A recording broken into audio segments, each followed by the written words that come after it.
Hey, by the way, tonight's game, New York wins that outright.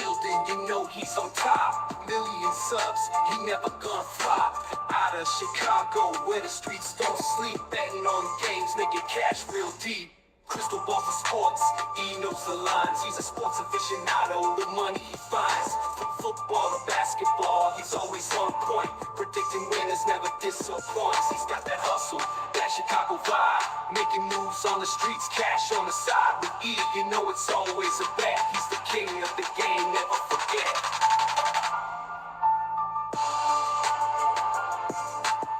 Hello and welcome to the Etoft21sports Show for October 15th. How is everyone doing? My name is Eric. I'm the man behind Etoft21sports.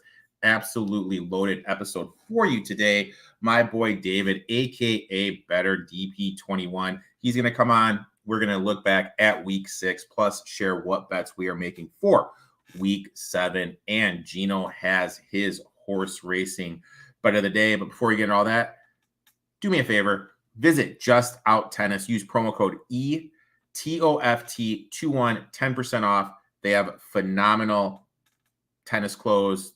They totally poke fun at the sport of pickleball, tennis, racquetball sports, you name it. Great site. Check it out. Link of that is in the description. Now, let's see what our boy Gino has cooking for us over at Equity. Best bet for this week is going to come on Saturday at Belmont at the Big A. We'll be quick with this one, losing my voice a little bit over the last few days. Let's go to race number 10, and I'm looking at the 5-3 Priest. This is a horse who came in to the U.S. and was at Kentucky Downs for the first time in that most recent start. Was a really good third that day. It was kind of trapped behind horses, never really got a shot to run. Now second start in the U.S., exits a really live race. I think 3 Priests will be sitting mid-pack to the back of the pack and mow them all down late. That's the number 5 in race number 10, Saturday at Belmont at the Big A. Best of luck. Make sure to give my boy Gino a follow at It's Me, Gino B. I am on his podcast every single week talking NBA, college football, college basketball, NFL, you name it. Now, let's welcome the man, the myth, the legend. I'm sure he's going to be rocking some disgusting Bills gear, and we're going to have to listen to him talk about how Amari Cooper is the best wide receiver in the whole NFL, even though he has 9 drops. My boy, David, a.k.a. Better DP21. David, how you doing today, my man? Hey, man, don't hate on the apparel, okay? You know, when you get a win, you rock your fucking shit, man. Hey, dude, look, dude. I'm rocking my Lions gear, and it is fucking 35 degrees here in Chicago. I am freezing my fucking ass off right now. Yeah. And I got my I got my Michigan State sweatshirt on. We didn't play this weekend, so I can rock it. Yeah, I was on a bye week as well. It was great. I can rock it. I can rock it, man. You know, so what's up, man? How you doing, bro? Doing great, man. Doing great. You know, like just glad the Bills had that nice win last night. No thanks to our kicker. I could say that on both sides of the ball, but you know, it was flag city out there all night long, and you know, it was like 200 yards and penalties or something like that, like 14 flags shared, whatever it was.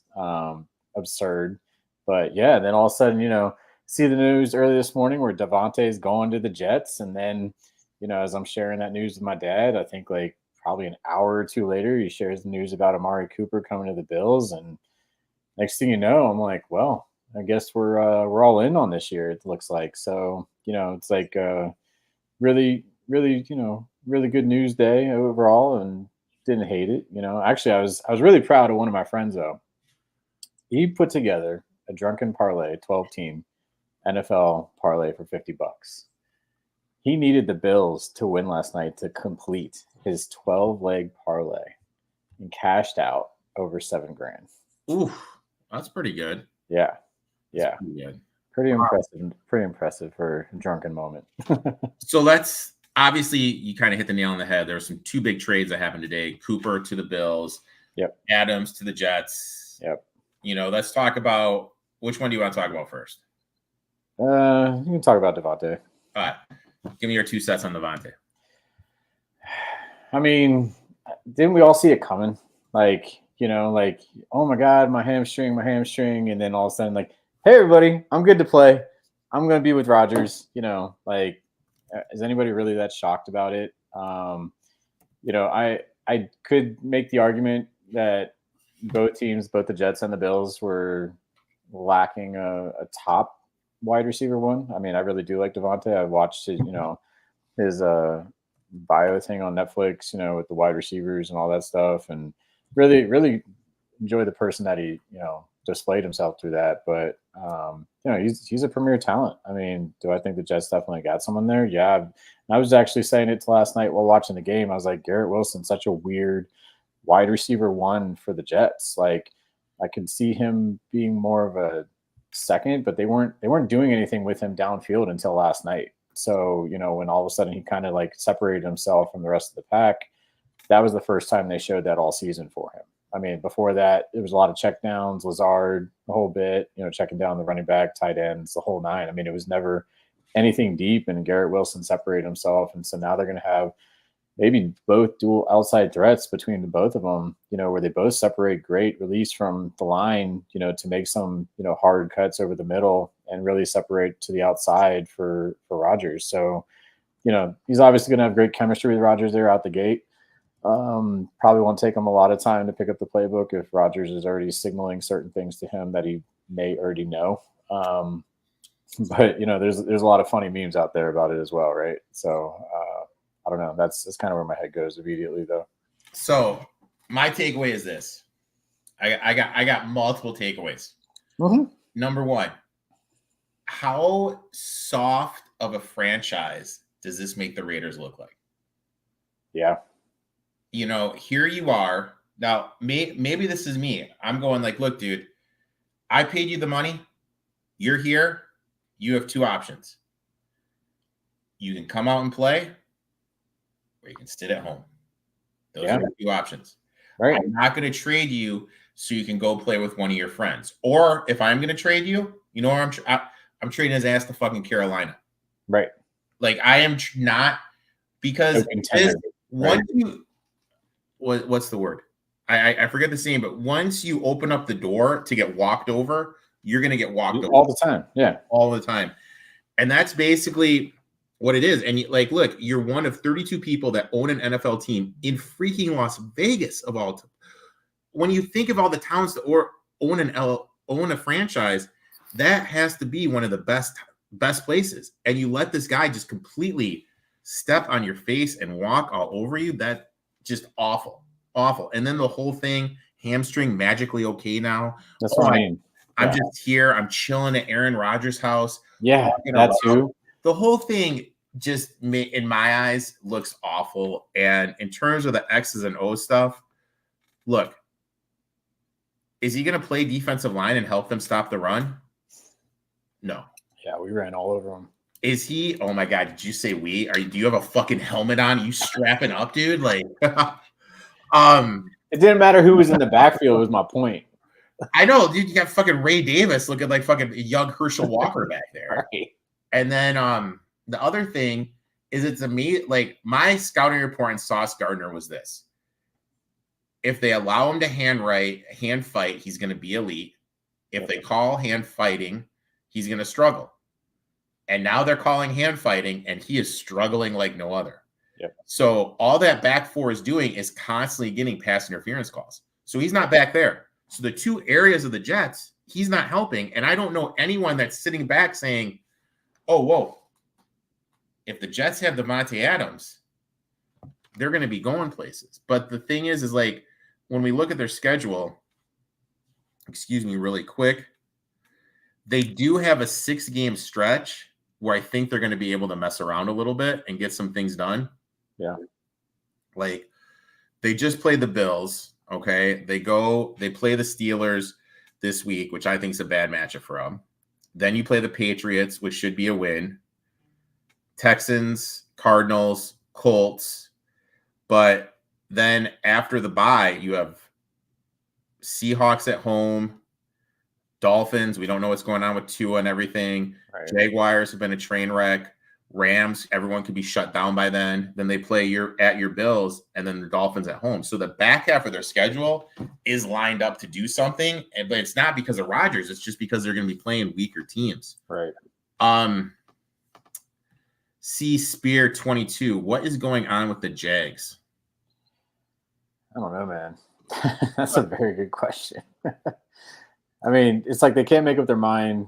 I mean, they tried to have this thunder lightning approach in the backfield now with Bigsby and ETN, but at the same time, they're not effectively using any of their receivers. Their tight end's been hurt, which, okay, so next man up kind of situation. Everybody's going through something. I mean, if this isn't a year plagued of injuries, I don't know what is. But point being, like, yeah, I mean, Trevor back there, he looked more comfortable last weekend. But at the same point, still not getting the job done, right? I mean, where are you going?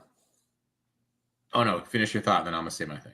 No, go ahead. I lost the thought. It went with you opening your mouth. Go ahead. All right. Two standalone games when they quit. Yeah. 2 standalone games when they quit. And I look at it like what I was told from somebody is Etienne basically told Peterson he's a moron. And this has led to this mysterious shoulder injury when now Bigsby's getting more run. Got it. And people inside the room, they've quit. They've literally. They look like they quit on the field. They quit. And one of my takeaways, I'll go into it a little bit more. And then you mentioned the offense.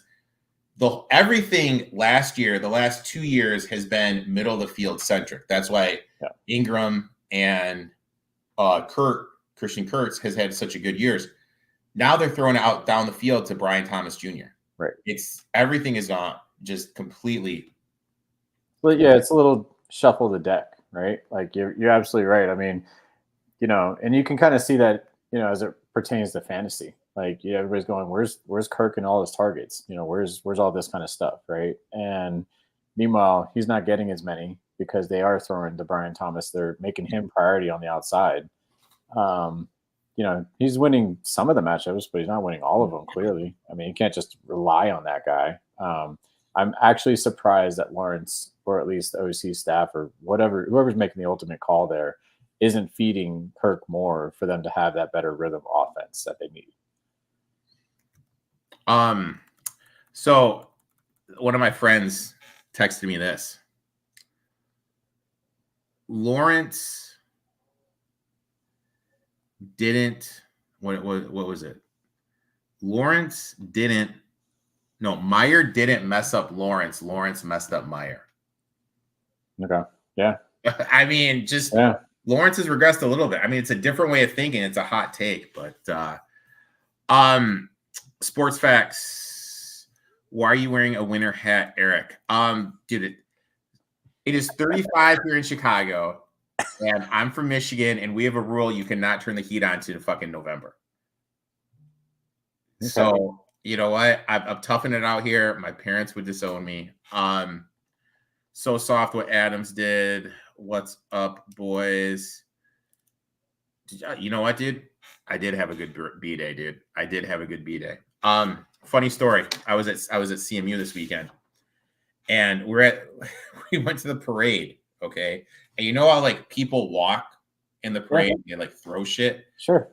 There was just a dude walking in the parade, and he just had like 2 12-packs of IPA. God, with Bell's IPA.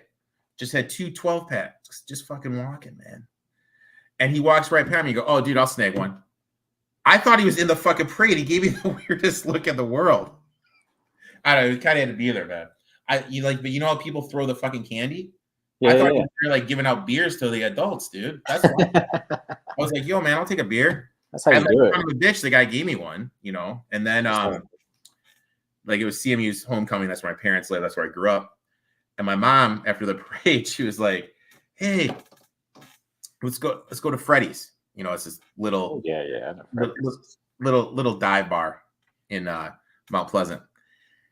So my mom's like, I go here a little bit, it's pretty good. I've been here a couple times, blah, blah, blah, blah, blah. We walk in, people start calling my mom's name like she's fucking Norm on Cheers. I mean, like, I'm like, are you a regular here, Mom? You know what I mean? Like what is going on? Are you a regular? So I don't know. It was one of those things. It was kind of funny, but no, I did have a good weekend. I hate the Lakers. Yo, yo, yo. Hi, man. Dude, you ready to get some takeaways, bro? Let's get into it. All right. So you first takeaway, and this is a good one. You want me to lead out? All right. So you can't trust the kids in college. All right. I cannot take this anymore, but you just can't. I mean, there's just too many examples from this weekend that, that I just can't trust the kids anymore. I mean, someone like Marshall, I somehow had Marshall +1. Like my line is where I got Marshall +1. They were up 24-3 in the fourth with about 10 minutes to go, and they lost by 1, and I pushed on my bet.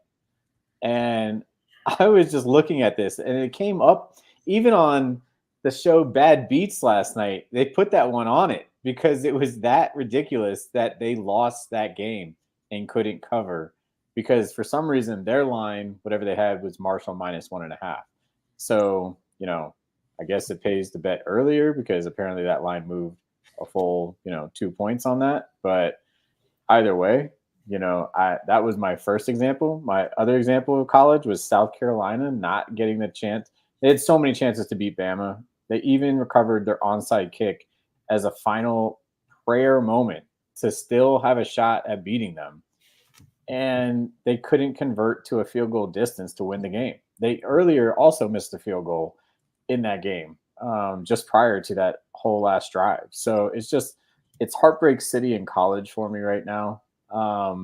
Just across the board. I mean, I didn't have any money on that South Carolina game, but it was definitely one where they still covered. They didn't win. They should have won. They should have won outright. They should have stomped all over Alabama after having their heart smashed the week before as well. And, I don't know. The kids in college right now, I have this simple motto, and it's just can't trust the kids. So I am focusing 100% on NFL this week. See it because I was bitching to you beforehand about New Mexico State. So my college thing, and you know what? On the flip side of that, I had CMU +3. They were down 24-0 at halftime. Damn. And lost the game 25-27. I mean, you talk about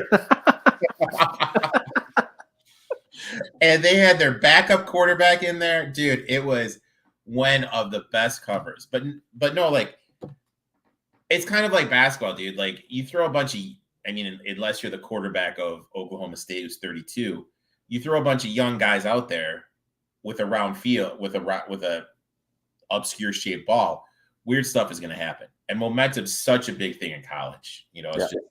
It's just one of these weird things. Penn State had a real good game, real big comeback, against Ohio State. Let's make some money. Does Penn State have a chance to win it all? I'll be honest here.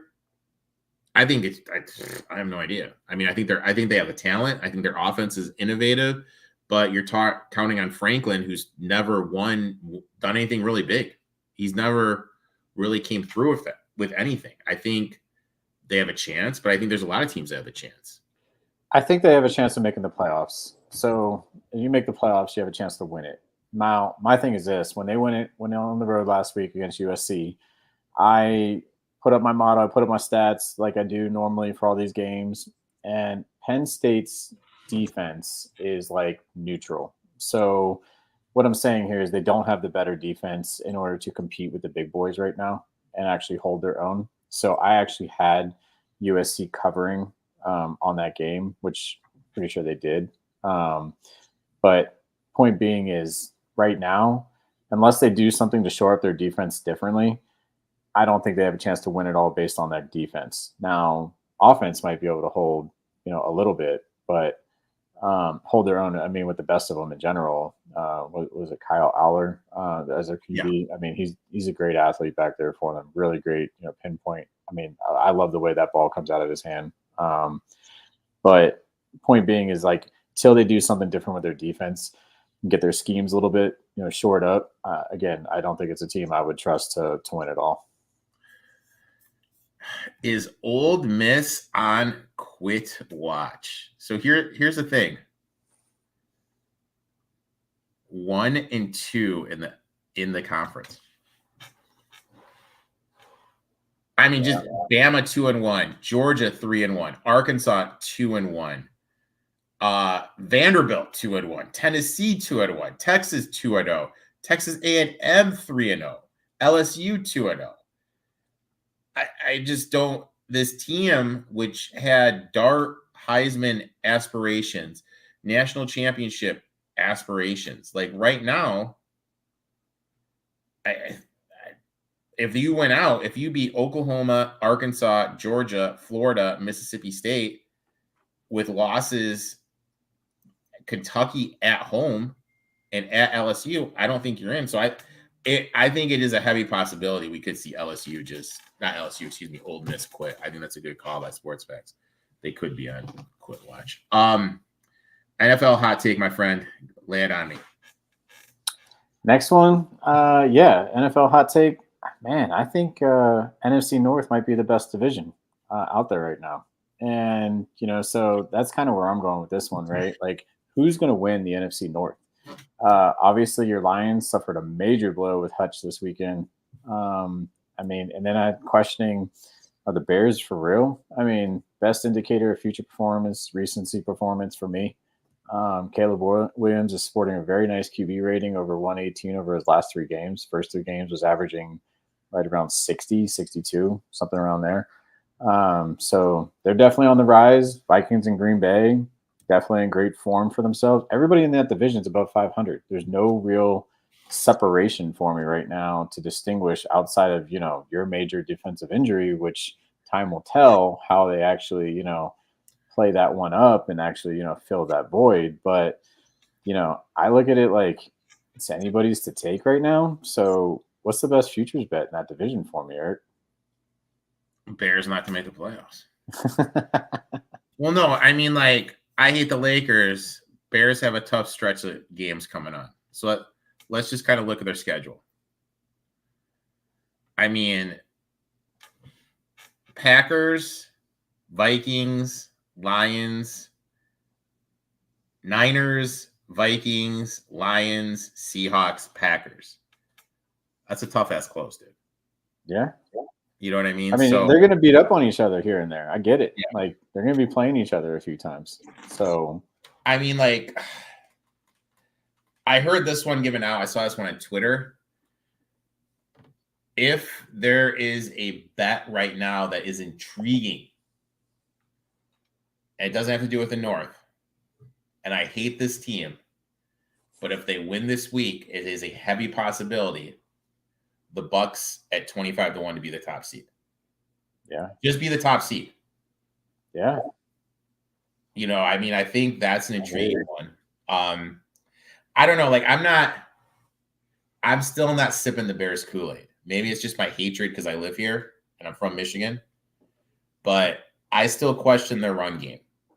Can they stop the run? I still have questions about their offensive line. Sure. Lions, all these rumors now that they're going to make a move. We got to see what they do. I mean, losing Hutchinson, who probably was going to win Defensive Player of the Year, huge blow. 7.5 sacks, the one sack that had to take him out. I mean, just insane. What are they going to do with him? Are they going to trade? And Holmes typically is the guy to mortgage the future. Yeah. So what is he going to do? Is he going to trade for Walker through Jacksonville? Is he going to swing for the fences with Crosby? Is he going to really swing for the fences with Garrett? I don't know. Is he going to go low budget with a Cam Jordan? You know what I mean? Like what is he going to do? Vikings.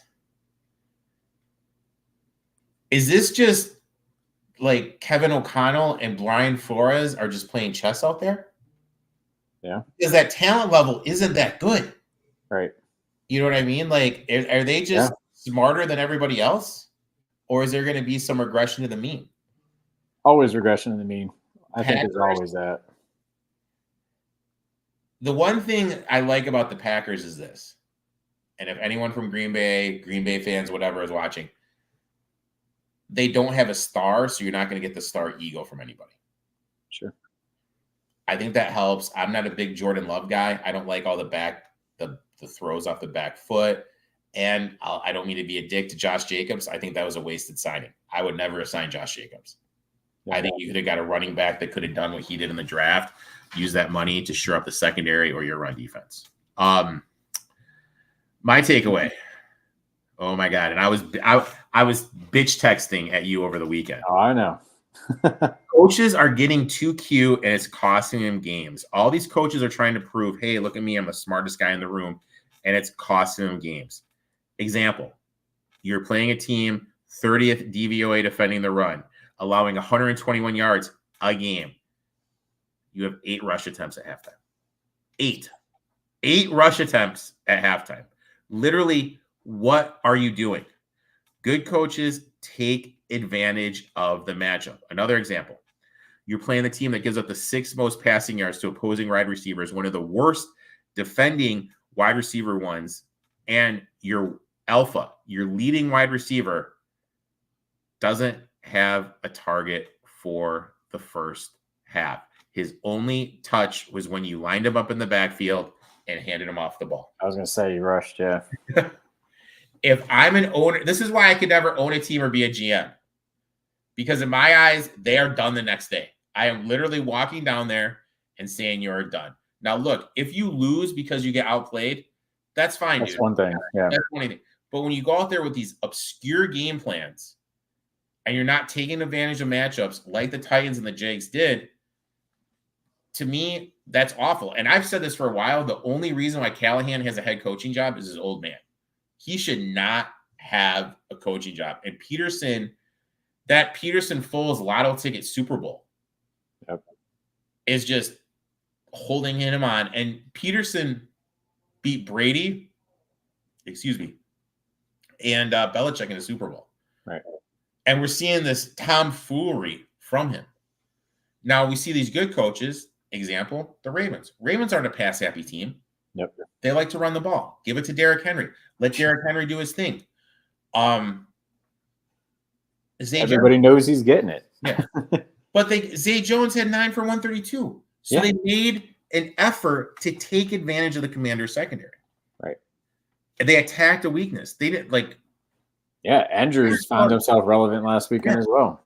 They take advantage. This is what these good coaches do, is they take advantage of the matchup. And if you don't take advantage of the matchup, you're always going to be against it in the NFL, in my eyes. You got any more hot takes, or can we get into bets, my friend? We can get into bets. Yeah. I mean, you kind of touched on my only other thing, which was just, Derrick Henry's going to run for over 2,000 yards. So man is on a mission again, like he was in 2020. Someone sent me this bet. Now, hear me out. You talked about futures. Yep. Historically speaking, the MVP goes to the quarterback on the best team. Absolutely. There is serious discussion about Christian McCaffrey for MVP. Mm-hmm.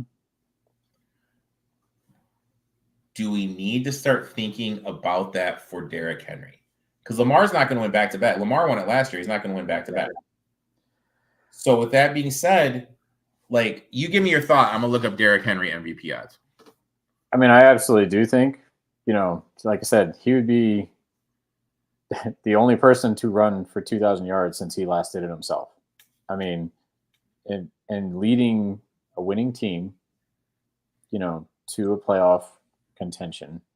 I mean, assuming they get all that right and, no hiccups injury-wise, health-wise, all that, I don't see why not. I mean, that man is a force to bring down, and everybody knows it. Like I said, everybody knows he's getting the ball. They scheme for it, and he's still running for over 100 plus a game. I mean, it's insane. So I'm looking up MVP odds. Okay. Here's people listed above Derrick Henry for MVP. Mahomes, Josh Allen, Lamar Jackson, CJ Stroud, Jaden Daniels, Jaden's in the future. He's not this year. Sam Darnold, 14-1. Brock Purdy, 14-1. I like Sam Darnold for comeback. Burrow, 17-1.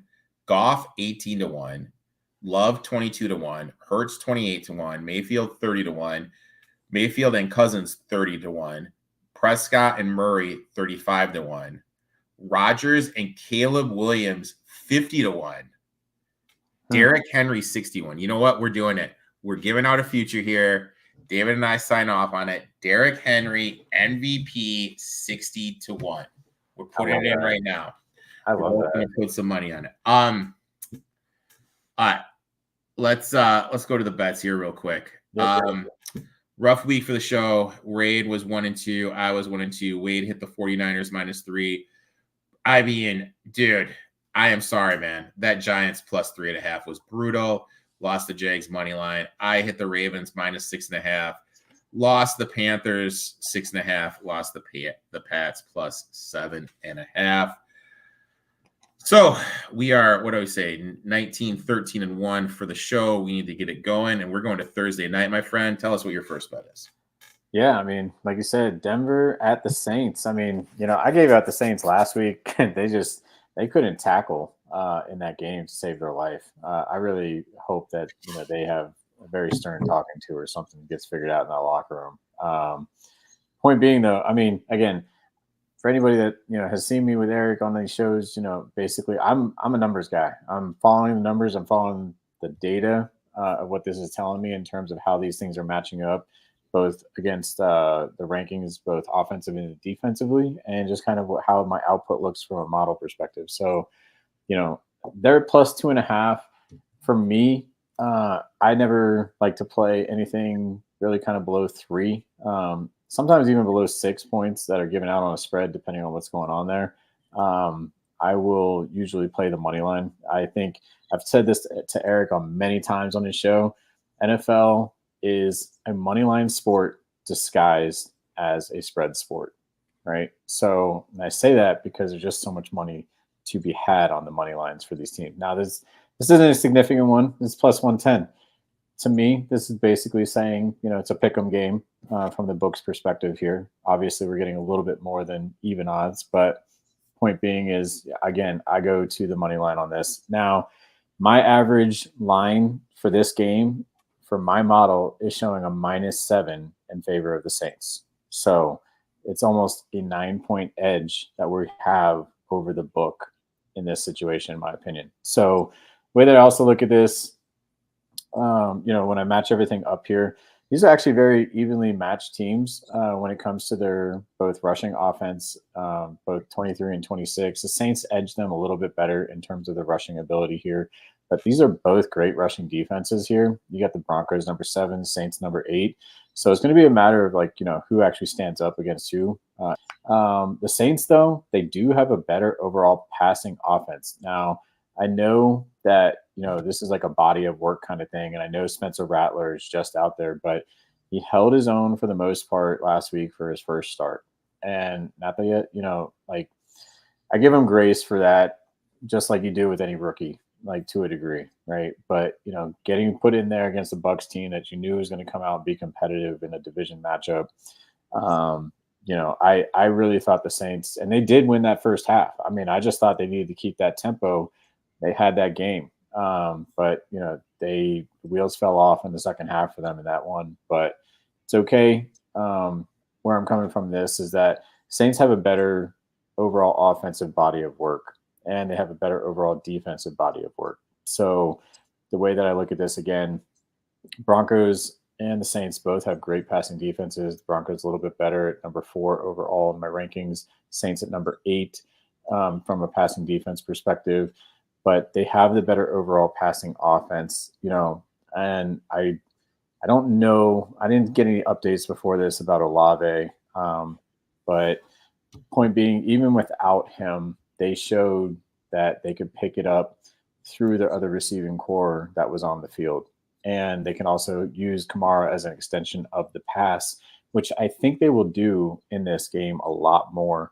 There's a potential that Taysom Hill also does come back after suffering his oblique rib injury a few weeks ago. So I do think they get some pieces of the puzzle back. I know Carr should be ruled out. Rattler should get another start. And then Nix is just Bo Nix to me. I don't think he's got it figured out in Denver right now.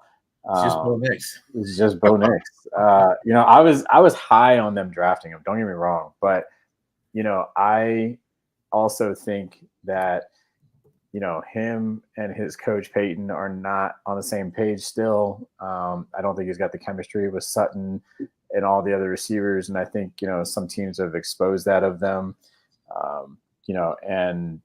And I just don't like their body of work to stand up. I think their defense is going to be on the field much more than the Saints defense is going to be on the field.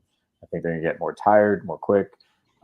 And I think the Saints are going to show up at home because playing at home, I don't put a lot of stock into the home away edge in NFL like I do college. In college, I put huge stock into that edge factor in home and away. But NFL, these are all pros. They are professionals. They show up as much. Doesn't matter. It comes down to who's the better overall power ranked team. The Saints are that for me in this matchup. I like this bet. And my bet, I took the Saints, but I took the 2.5.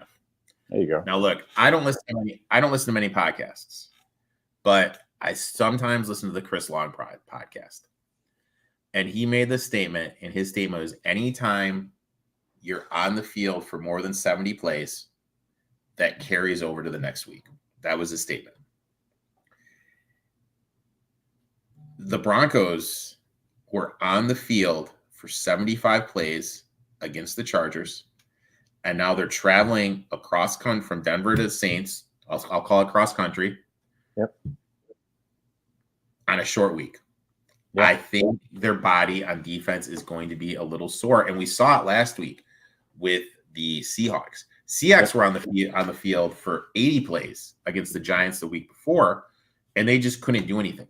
They thought they were in a position to win, but they were just physically exhausted. And that's the one thing we need to watch with these Thursday games. A team that's on the field for 70 players or more, we need to look to fade. Teams that lost after giving up 50 points or more, Saints gave up 51, 60% against the number. Teams on a 4-game losing streak like the Saints are, which should not be a 4-game losing streak, one of the most unluckiest teams in the league, Thursday night dogs, 67%. Over the last 5 years, teams that opened as a favorite but then switched to a dog, like the Saints did, the Saints have switched over to a dog, 59% against the spread. Historically speaking, rookie quarterbacks on the road struggle on the Thursday night games. Saints are a running team, as you mentioned. Broncos, they run this wide 9-zone blocking scheme. I've talked about this a lot. This is when you take the ends, you put them outside of the tackles. When in running a zone, really easy for the tackles to block them and set up those lanes. Historically speaking, it has had success against the Vance Joseph wide 9 scheme. He's the defensive coordinator of the Broncos. Broncos are allowing 119 rushing yards per game. I think the Saints, like you mentioned, are going to be able to run the ball. Another thing that really stood out to me is it's a simple game. You need to score points to win, right? Sure.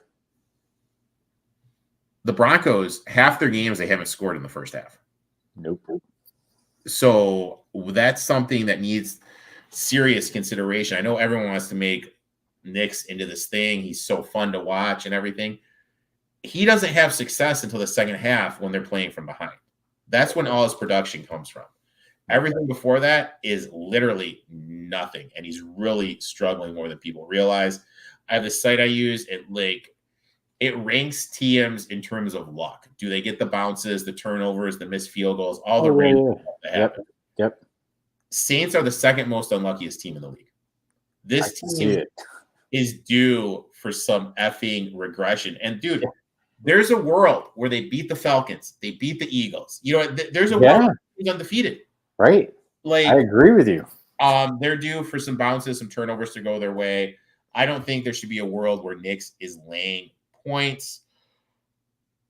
I'm a fade the Broncos here after they're on the field for 75 plays in a short week. And the Saints will be able to run the ball. Give me the Saints here plus 2.5. Nice. Next one, my friend, and this is one of my favorite. I'll probably be on this one too, dude. Yeah, right. So next one that I'm looking at here is Jets at the Steelers, right? Again, this is another home dog. at home. So again, not a big money line, but again, it's one of those points I just made. Money line sport disguised as a spread sport. Please do not take just 1.5 points. Please just play no juice. Take the plus money and just go from there. But point being, again, let me look at the numbers with you, right? So I'm on Steelers money line plus 105. The book line right now is plus 1.5 on this team. My model average is showing -5. And from that perspective, again, another 6-point edge. I look for the games to give out that have these nice edges and value on these teams that are home dogs. And this is another one of them, right? Like where this line, I didn't look at the line movement on this one because it's just too early in my day to do that. But too early in your day. It's 9 o'clock at night. It was too early in the day by the time I started looking at it. I was doing my homework on it. So, I mean, I usually look at a lot of the line moves closer to game day is what I'm getting at, right? Because at this point, this line could move any which direction, in my opinion, especially after Devontae news, even though I'm not expecting to see him this weekend, but, you never know when it comes to these kinds of things. Anyway, that being said, with or without Devontae, I like the Steelers here in the matchup. And the way that I look at this game, like I said, I look at my numbers. The numbers are in good favor. It's a great spot for Pittsburgh coming off another win. And Jets just having another loss to my Bills last night. So where these teams make some definite strides against each other is in the rushing game for themselves here, right? So that's where you're going to have they have like both mediocre middle of the pack rushing offenses, but the way that they have their run game right now established in Pittsburgh, they're doing a great job right now, and Fields is finding himself some open lanes as well to help open things up for Najee and Jalen Warren behind him. So they're doing a great job in terms of distribution where they're at right now. And so the rushing defense of the Jets, I mean, where was it last night, right? Like their overall body of work was showing. I mean, you mentioned earlier, right? Like Ray Davis looked like Herschel Walker in that backfield last night. Like you got Najee, who's probably having one of his better years, in my opinion, for the Steelers right now. And I think they're going to run all over the Jets when it comes to this a little bit, picking them apart on that side of the ball.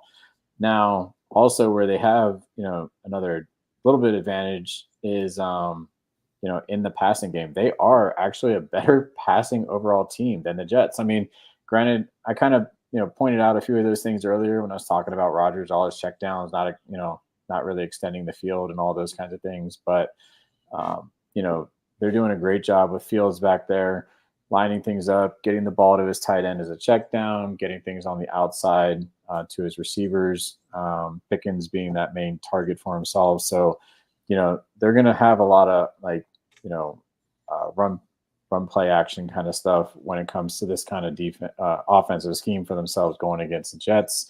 I really like just overall Pittsburgh and where they're at, where they're sitting. They have a big confidence coming in.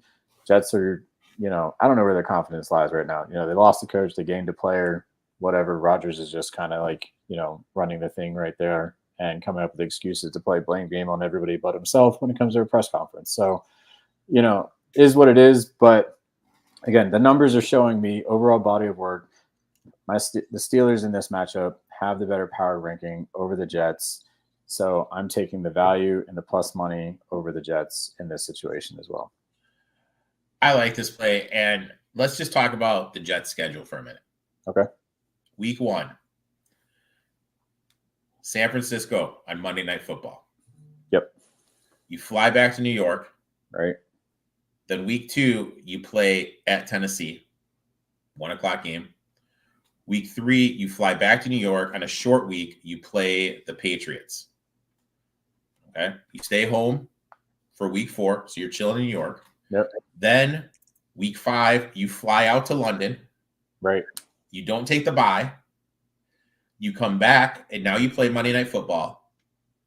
Now you play Sunday Night Football. That is a lot of moving parts in this short week. And for those listening, watching that don't know this, these players are creature of habits. I made the 75 plays montage reference. Like, they need to get their bodies right. Like, go outside, run into your garage 50 times, and then recover. That's basically what these guys do. And when you have all that traveling, that just adds up and up and up and up and up. Also, this team they can't stop the run. You mentioned Najee Harris. DBs commit numerous penalties. So this team defensively isn't as good as people think. And remind me what year it is? 2024. Yeah, this ain't 2019. Aaron Rodgers and Devontae Adams walking through the door, guys. Like that's all I'm saying, man. That's all I'm saying. But I like this one too. I'll be on it as well. Now, I'm pissed off because I wanted to make the clip when I always do my little dirty dog of the week of Christina Aguilera doing "Let's Get Dirty," but I don't have it. Give me the Cleveland Browns plus 6.5. So you're telling me Amari Cooper is worth a whole point. This line was at 5.5. As soon as Amari Cooper got traded, it moved up to 6.5. Cooper has 9 drops this season. He leads the league in drops by a significant margin. If the season were to end today, that's the second most he's had in his career. Last 7 years, home divisional dogs in September and October. Why do I look at that? Is because this is when teams aren't throwing in the towel or they're competing. 57% ATS. Last 5 years, 58% ATS. Stefanski at home, 63%. How can we trust the Bengals laying such a big number with this defense? 22nd DVOA defensively, 22nd DVOA in both passing and rushing defense. Per PFF, they are the 5th worst tackling team in the league. 2nd worst pass rush per PFF. 9th worst coverage per PFF. The thing that stood out to me with Watson is he really struggles when facing pressure. Now, granted, Wirfs and Conklin have been out. Now they're going to be back. That's going to help with the production. And the Bengals struggle to generate pass rush. They don't blitz that much at all. It's usually Hendricks just getting home. And I don't think he's going to be able to do that against Wirfs and Conklin. So I think Watson is going to have some time there, and he's going to be able to throw the ball. He completed 14 passes in a row against the Eagles. He had him in a position to win that game. Last 3 games, the Bengals are allowing over 400 yards per game. Now, look, in my eyes, the leader of the Browns is Nick Chubb. He's going to be back. And I think mentally that's going to be huge for him. He's going to be the leader. He's going to command a lot from them. And I think we're going to see an emotional bump here from the Browns. The Bengals O-line has been a nightmare this year. They struggled to protect Burrow without Thibodeau last week against the Giants. Right. Now you're going up against Myles Garrett and Zadarius Smith. They're going to be able to get home against Burrow. I mentioned Conklin and Wirfs back, huge boost to the offensive line. Bengals. Now look, let's say it. I'm going to say it. They had no business covering the game on Sunday Night Football. None. And dude, I had that summed up my Sunday. I had the Giants plus 3.5. Burrow, 40-yard TD run. Chase Brown, a fumble that literally went through the legs of a Giants player. Yeah. And then not going down and him like a selfish prick scoring that touchdown. Yeah. They had no business winning that. Now, look, I've had a great start to the NFL season. Last week, I sucked. And public bets, that means bets that had over 50% of them, 50% of just the ticket count. 10-3-1 last week. Road favorites last week. ATS, you know what the record was? Undefeated. 9-0. Yep. Oh, I know. That's due for some regression, man. This number's too big. In my eyes, the trends are telling me to take the Browns. The matchup is actually telling me to take the Browns. I'm taking the Browns here, plus 6.5. I love it too. You know, my model is actually showing favoritism in favor of the Browns. My model average is showing this to be more a 3-point difference of a spread, not 6.5, nearly maybe 7 by the time game day comes around. Never know.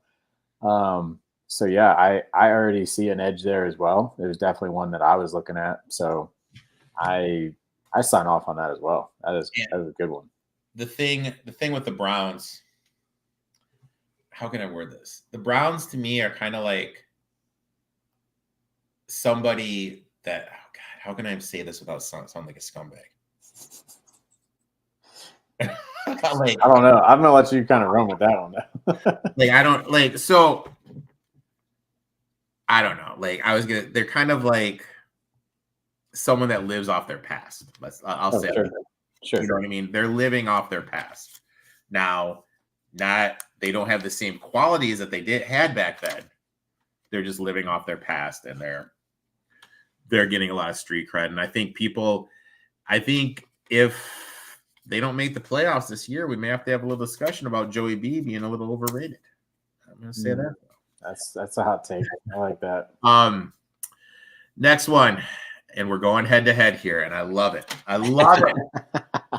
Yeah, head to head on this one. So 49ers against the Chiefs. Chiefs coming to the 49ers. Again, looking at my numbers, looking over the overall body of work, I'm on the Niners minus 1.5. My model average is showing this to be upwards of a -7 edge for the Niners. So that's where my model is actually showing the advantages there. The way that I look at this is simple. 49ers, it almost doesn't matter who's in their backfield right now. They're on running back 3, 4, whatever. I mean, I don't know if Mason's going to come back from his little stinger with his shoulder for this weekend or not. I haven't seen updates on that. I think he was limited today.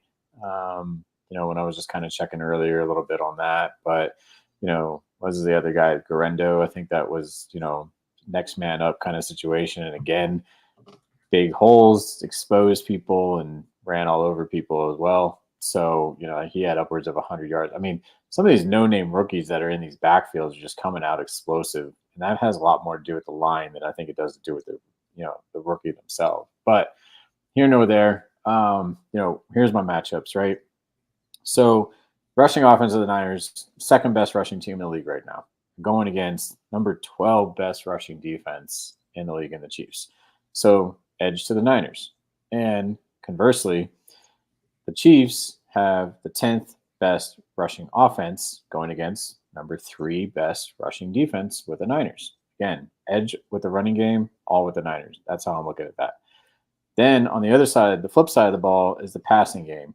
So both these teams, across the board, are in the top 10 in every single ranking, right? The records show it, output shows it, all the things. Now, as long as they keep a kicker healthy so they can actually maintain their point spread in this one compared to earlier in weeks, then I'll be a happy guy. But point being is, the way that this passing offense lines up is that they are flip-flopped in terms of their offensive ranking and defensive ranking. So Chiefs offensively, number 5 best passing offense, 49ers 10th best passing offense. Conversely, their defense, Chiefs are 10th best passing defense, 49ers are 5th best passing defense. So what am I saying here? 49ers have a better overall body of defense. They have an edge over the rush game from them, and they're pretty much evenly distributed when it comes to their passing game. I really do think they're going to find an edge in the rushing game. I think their defense is going to show up at home against the Chiefs and, take away some of those, outside threats with Debo. And I didn't do shit anyway, but, point being is, they're going to take away some of those heavy hitters that I think, will go ahead and kind of just neutralize the Chiefs, if you will. So this is what we're going to do. And you're going to be I've always wanted to institute this, and I've never gone head to head yet this year. We're going to have a t-shirt bet. So the loser, all right, loser has to buy the winner. So if the San Francisco wins, I'm buying. I'm buying you a 49ers t-shirt. Okay. And I'll ship it to you. Okay. And if Kansas City wins, likewise, you ship me a Kansas City t-shirt. Okay. It's going to be our head-to-head bet. Fair enough. All right. I took the Chiefs here plus 1.5. Teams that are 5-0 to start the season playing in their 6th game, like the Chiefs. Last 20 years that are road dogs, 71% against the number. Now, this is a very small sample size. Mahomes is a dog, 81%. Reed as a road dog, 41, 21, and 2, 66% ATS, 28.3% ROI. Reed with extended rest, 59%. Now, the key to me with the 49ers is Debo. He struggled against the Chiefs. For his career against the Chiefs, he's averaging 4 receptions, 38 yards, and has yet to score a touchdown. The big difference this year between the 49ers this season and last season is red zone scoring. Last season, they were the best in the team in scoring in the red zone. This year, care to guess where they are? Nope. 25th. Okay. So that's a significant drop. Bottom 10. Yeah. Ayuk has had one good game. Yeah. Like literally one good game. Where the hell has he been? Yeah. You know what I mean? And it's not like they're playing world-class secondaries. No. And he's literally nowhere to be found. And he had the one good game. What game was it against the 40? Was it against the Rams, or is that the Jennings game? I'm gonna look right now while you're talking. Niners defense has been off the season. When we're looking at the PFF grades, Warner and Bosa are the only ones graded out well by PFF. They are graded by PFF the 7th worst tackling team, the 9th worst running defense. Chiefs' offensive line is a top 10 unit per PFF. I think they're going to be able to protect Holmes and give Hunt some running lanes. Look, losing Pacheco was a big blow. Yep. Hunt has looked good. This is the same offense they ran when he was there. So it's all doctored to what he had to do. You just sent me a message. It was against Arizona. Yep. Now, I know Rice is gone. Juju fits the Rice role perfectly. People forget Juju was 18th in yards after catch when he played the Rice role in his first stint with the Chiefs. So he's had success being in this role. Also, 49ers, I don't think they have the speed to guard Worthy. I'm getting Mahomes as a dog in a good matchup. To me, I have to pull the trigger on this, my friend. Okay. So numbers against trends. We'll see what happens. You know what, dude? Well, I got some matchup stats in there, dude. I gave some stats. I gave some like tackling stacks and everything like that. I get it. So, I can't wait to send the shirts. I totally found this shirt. I'm gonna get you too, man. Oh, because you want to buy me the shirt? Okay. No.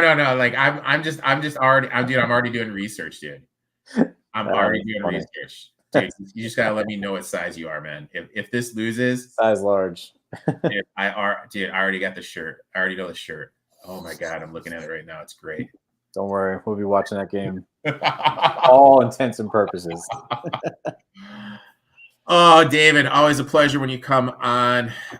For those who don't know, David. David's always on my podcast every week. God, we're talking NBA, college basketball, relevancy, NFL, MLB, you name it. We're talking it. So you want to come on this week? We'll talk some more NFL, man, if you're around. Absolutely. Always a pleasure doing that. I look forward to that. Make sure to check out that. Make sure to give David a follow at BetterDP21. And we will be back next week, boys and girls. Best of luck in your bets. And you know what? Let's go Chiefs. Kenny.